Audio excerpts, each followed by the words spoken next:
ซึ่งในตอนนี้เปอร์เซ็นต์แบตเตอรี่ขึ้นก็มองไม่เยอะแล้วนะฮะแล้วก็มาทดลองใหม่ดู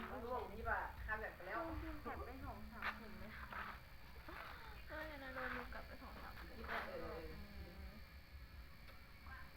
ก็ทำตัวไม่ถูกเหมือนกันเวลายืนหน้ากล้องแบบนี้ไม่รู้จะพูดอะไรเวลาพูดหน้ากล้องเหนื่อยแล้วก็อันนี้ก็คือวันเสาร์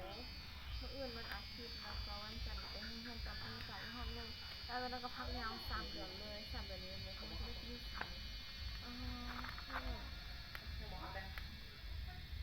เสียงเข้าไหมคือไม่เสียงมันจะเข้าไหมพูดเบามากเลยแล้วแบบกล้องมันอยู่โน่นเลยแล้วมันจะเข้ายังไงอะไรยังไงที่ก็ไม่รู้เพิ่นมาเอาไปเอาอัน ทำอย่างนี้ หม้อไหม ได้ ได้ ด้ ด้ ว วย ย เขาขายร้านกล่องทุกไปได้หรือเปล่าก็คือคำถามนะคะ เดี๋ยวผมครับ EERE อันนี้ใช้รถกระแบนตัวเหนือมันสามารถชาร์จใหม่เลยนะอันนี้ต้องชาร์จเอง